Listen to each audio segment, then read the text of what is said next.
Voltamos para o segundo bloco do programa Polêmica. Para você que ligou a TV agora, estamos com a historiadora e professora Simone Teixeira. Antes, eu queria fazer uma retificação. Eu citei no bloco passado duas tribos indígenas americanas. Na verdade, é Apache e Cherokee, e não Yankee. Tá? Só para fazer o registro para vocês.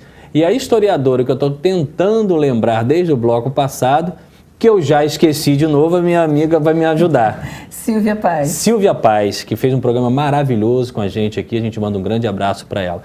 Agora, só para a gente fechar o que a gente não completou no bloco passado. Você falou da importância de toda essa situação. Agora, voltando à pergunta das crianças. Sim. O que você orienta elas de imediato a estudar sobre a história de Campos? Então, eu começaria por aí, pelos povos indígenas, porque eu acho que isso dá o nosso chão, né? E a partir daí, eu acho que é como a gente deveria começar a ver todo o processo de colonização, mas associando principalmente a relação que foi estabelecida com o meio ambiente, por exemplo. Como? Né? Porque eu acho que assim, o meio ambiente hoje ele é um tema extremamente atual, está em todas as pautas, né? Falar em questões ambientais. E aí eu até me lembro do Aristides, né? Do nosso colega Aristides, que ele trabalha bem nessa história como ecohistoriador, né? Que eu acho que é justamente isso. As nossas práticas, né, historicamente, no mundo, elas têm uma consequência ambiental, né? E perceber isso, eu acho que nos ajuda a compreender e a pensar o futuro, né? Uma das coisas que eu fiquei muito impressionada quando eu vim para Campos, né? Eu sou do Rio de Janeiro, estou aqui há 21 anos, foi que Campos era chamado de Campos por conta que a peroba do campo era chamada, assim chamada porque ela tinha muito em Campos, né? Era uma referência a essa Isso é uma região. citação até de uma música famosa, não estou nem lembrando, é peroba no campo. Isso, então, a peroba São do as águas de março fechando o verão, tem peroba do campo falando. Então, e aparentemente esse nome peroba do campo é porque ela tinha, e a gente hoje não vê um pé de peroba, vamos dizer assim, uma árvore de peroba. Eu nem sabia que peroba do campo era... Então, e eu fiquei muito impressionada com isso, né? Eu digo, gente, o que aconteceu aqui, né? Que tipo de civilização que a gente está construindo aqui, em que uma coisa tão importante, hoje a gente não consegue encontrar mais nenhuma árvore peroba, né? Então, eu acho que a gente associar seriam, quer dizer, mais do que fatos em concreto, né? Essa história factual, eu acho que a gente precisa superar essa leitura da história e tentar atualizar essa visão para essa percepção que a gente tem também do planeta, né? E ela é consequência de um processo civilizatório, né? E o seu papel é importante porque, como Campos, infelizmente, só respira política, que poderia respirar outras coisas, né? Política é importantíssima, política verdadeira, mas Campos tem outras coisas. Eu acho que a parte histórica que você está colocando, que a Silvia também colocou, faz com que a gente resgate a beleza do município, a importância do município, a história maravilhosa que o município sempre teve. Sim, não, a história de Campos é uma história riquíssima. Campos foi uma cidade, no século XIX, Campos era uma cidade das mais importantes no Brasil e eu diria inclusive da América Latina. Não é à toa que a gente foi uma cidade que teve luz, né? Logo, eu acho que foi a primeira da América Latina a ter luz. A gente tem, até pouco tempo a gente ainda tinha o Monitor Campista funcionando, que é um jornal fundado em 1834, que até hoje é uma rica fonte de informação. Enfim, a gente tem uma trajetória bastante importante. Teatros, né, que no século XIX Campos tinha diversos teatros, numerosas revistas equiparadas ao Rio de Janeiro na produção de revista Gênesis, Aurora, enfim, Campos é uma cidade que tem uma proeminência muito grande no século. Material humano muito bom. Exatamente. Profissional muito bom. Isso porque nós temos pessoas na cidade, né? Havia pessoas pensando, pessoas inquietas, porque eu acho que quando a gente produz cultura, a gente o faz, né, dentro da urbis principalmente, é porque a gente está inquieto com alguma coisa. A inquietação que faz com que você produza. Exatamente, as suas dúvidas, a sua inquietação, então você vai, quer saber, procura. E isso eu acho que é extremamente importante. E é o que a gente não pode deixar que Campos perca, né? essa inquietação, que a gente, quer dizer, que a nossa juventude ela continue inquieta, que ela continue com vontade de fazer as coisas. A gente é um berço de sambistas, né? É famosa. Quer dizer, assim, então, isso é muito importante. Isso significa que essa cidade tem um lastro, né? Vamos dizer assim, ela tem raízes e, portanto, elas têm que ser percebidas e preservadas, né? No sentido para que as nossas gerações atuais e as futuras, elas tenham essa percepção de pertencimento, de que atrás dela, né, ela tem uma história, ela tem uma responsabilidade também, né, porque isso te dá responsabilidade. E se a educação não te permite isso, a gente voltando para a discussão da educação, se a gente não tem um sistema educacional que permite criar esse lastro, né, de fato, eu não sei o que vai ser Campos daqui a 20 anos do ponto de vista cultural, dessa produtividade. Você até tocou num ponto importante, cultura. Nós sabemos que, infelizmente, a cultura pregada no nosso município pode até ter, deve ter coisas muito interessantes. Mas a cultura, ao longo dos anos, muito associada a show. Né? E nós sabemos que show, ninguém é contra show, mas show não é cultura no sentido lato sensu, né? Pelo contrário, é bem estrito sensu, né? Sendo redundante. A política cultural aqui, sem citar nomes, né? A gente não está aqui falando de nomes, estamos falando de coisas, não de pessoas. A cultura de Campos, sendo muito atrelada a shows, ela dificulta, de repente, a valorização de questões locais. E um fato específico, o Trianon. Por que o Trianon é pago, na sua opinião, né? E por que o acesso da cultura campista lá é tão reduzido?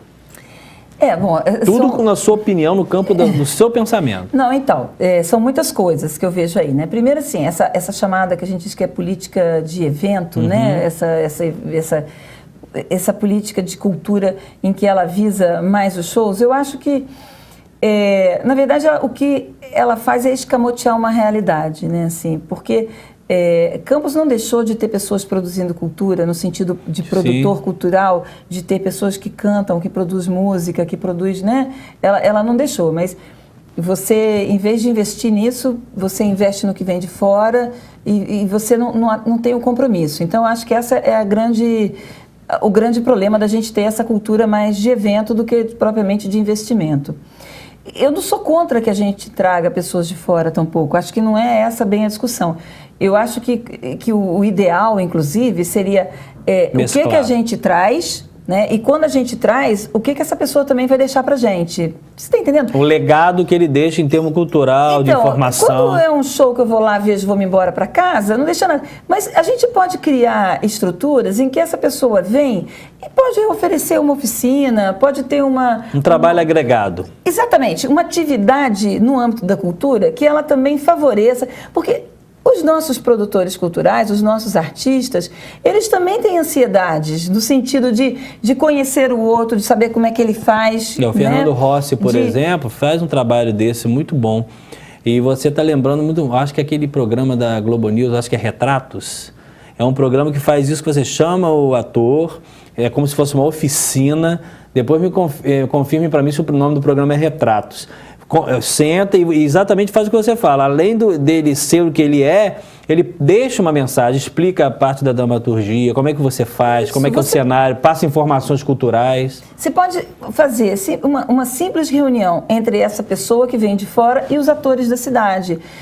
Essa troca é importantíssima para quem está na cidade e é muito boa para quem vem de fora, porque ele também vai conhecer um universo que ele não conhece, ainda é desconhecido para ele. Então, eu acho que uma coisa não impede a outra. Na verdade, elas deviam caminhar juntas. Sim. Na medida em que você investe na cultura local, você também facilita que essa articulação seja possível, né? Então, eu diria que seria mais nesse sentido. Eu vou dizer para você que é desconhecimento meu. Eu não sei exatamente como opera o Trianon. Sim. Eu vou me pautar aqui no pouco que eu conheço também sobre o teatro. Estou te explicando, partindo do princípio dele ser um teatro municipal. Sim, não, exato. Vou me pautar agora, sim, do que eu sei, que também não é muito, sobre o Teatro Municipal do Rio de Janeiro. Quer dizer, existem espetáculos que são, porque são companhias e companhias privadas, que elas são cobradas os ingressos, as óperas, Sim. enfim.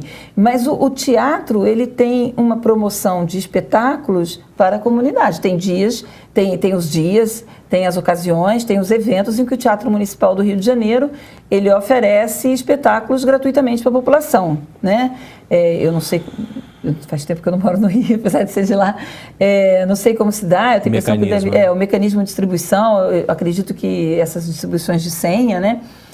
Mas o que eu queria dizer é que esses espetáculos gratuitos não são, por isso, espetáculos de menor qualidade. Que eu acho que essa que é a questão importante, né?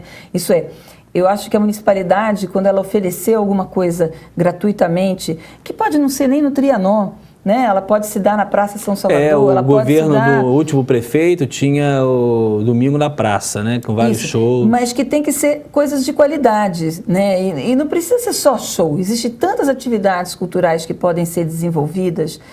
Existem tantos aspectos, né? Recentemente, no dia de São Jorge, eu estava no Rio de Janeiro e eu pude assistir um espetáculo belíssimo, feito na praça, ali numa praça recém-recuperada, que era o antigo cais da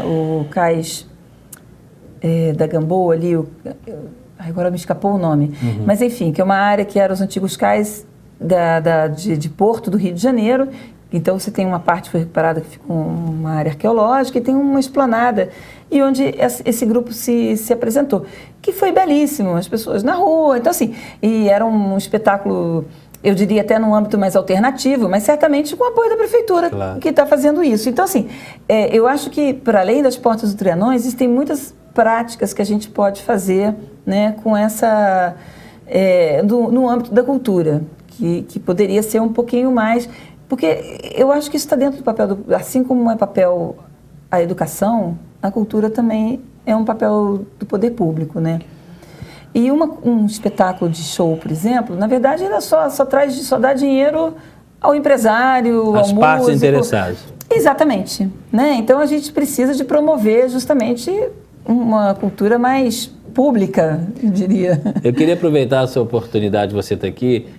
Campos tem ruas famosas, Campos tem ruas históricas em vários momentos.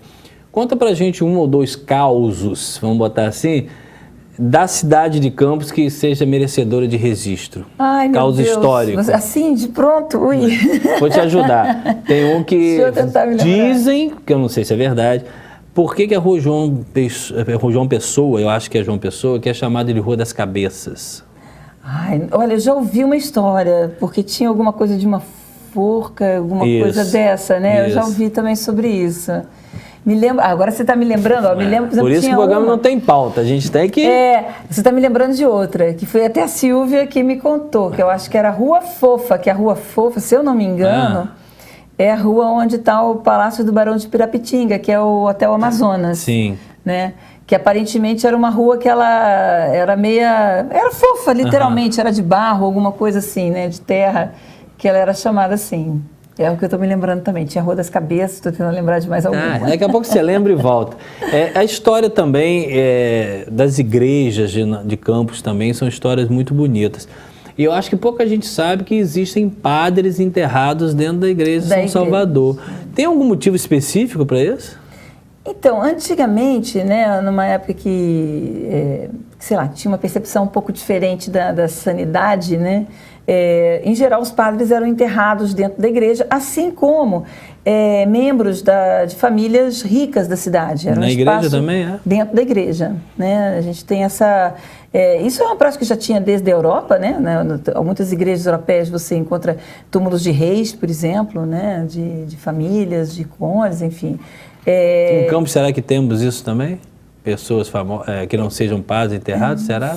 Vou procurar saber, me levantou sabe que eu não sei te dizer. Mas, porque geralmente os cemitérios, eles eram próximos, quer dizer, eram externos à igreja, né? Inclusive, eu não tenho certeza, mas já me falaram que no cemitério aqui de Campos, aqui na Catedral de Campos também tinha uma área de cemitério ali próximo, né, assim, junto à igreja.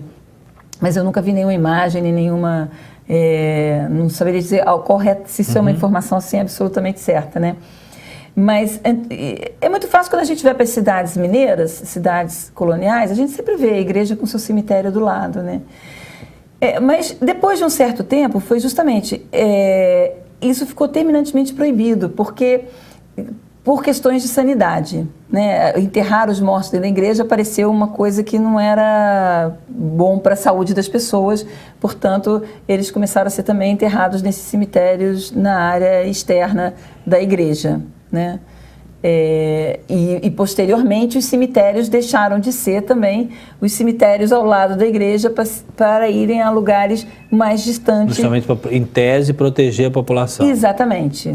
Aqui em Campos, por exemplo, eu me lembro de uma vez que uma aluna minha estava pesquisando sobre as políticas sanitárias em Campos no século XIX, e a gente achou um documento ali onde hoje a Faculdade de Medicina, aquilo era um cemitério. De tuberculose, parece. Era um cemitério. E eu lembro que a gente viu uma matéria que um jornalista dizia que era impossível aquilo se manter como um cemitério, porque na época da chuva os porcos iam revirar os túmulos e, como era uma época de peste bubônica, isso causava muito pânico nas pessoas. Embora eu tenha que lembrar que na época em que o cemitério era ali, ele era realmente fora da cidade, porque a cidade se concentrava mais para cá, né? Mais para onde a gente está agora. Então, realmente era fora da cidade. Mas como a cidade já ia crescendo para daquele lado, né? Então o cemitério começou a ficar meio dentro da cidade. E é quando o cemitério é levado para a região hoje do Caju. Né, 1840, por aí, 1850, se eu não me engano, é quando o cemitério vai para aquela região de lá, que ali era realmente fora da cidade. Né? E o cemitério do Caju também tem muita história, né? Muita. Silvinha certamente faz um trabalho maravilhoso lá. Sabe muito. Tem muita história lá com relação a isso. E você, eu achei um detalhe importante, nós ainda temos 2 minutos para fechar esse bloco. Você está em Campos há quantos anos? Eu há 21 anos. E é bom saber que tem uma pessoa que veio da capital e se radicou aqui, né, já está aqui. Qual a impressão que você tem do nosso município no sentido de abertura de porta de emprego? Hoje, eu acho que hoje a gente vive no país inteiro uma situação bastante difícil, né? Eu não... Mas você, se alguém falasse, quero morar em Campos para trabalhar, para investir, ou na sua área ou em outra área, você estimula essa pessoa a vir? Olha, se for para estudar, eu estimularia, porque eu acho que a gente hoje é realmente um polo universitário bastante importante, né, no estado do Rio de Janeiro, com a chegada da UENF, a consolidação da UENF, que levou a uma consolidação também da UF, do IFE, e essas universidades privadas que também vieram para Campos, a consolidação da Uniflu. Esse assunto é extremamente importante, até porque a gente vai pegar um gancho também do problema que está passando a UENF. Então nós vamos aproveitar, ir para o intervalo, e daqui a pouco a gente volta.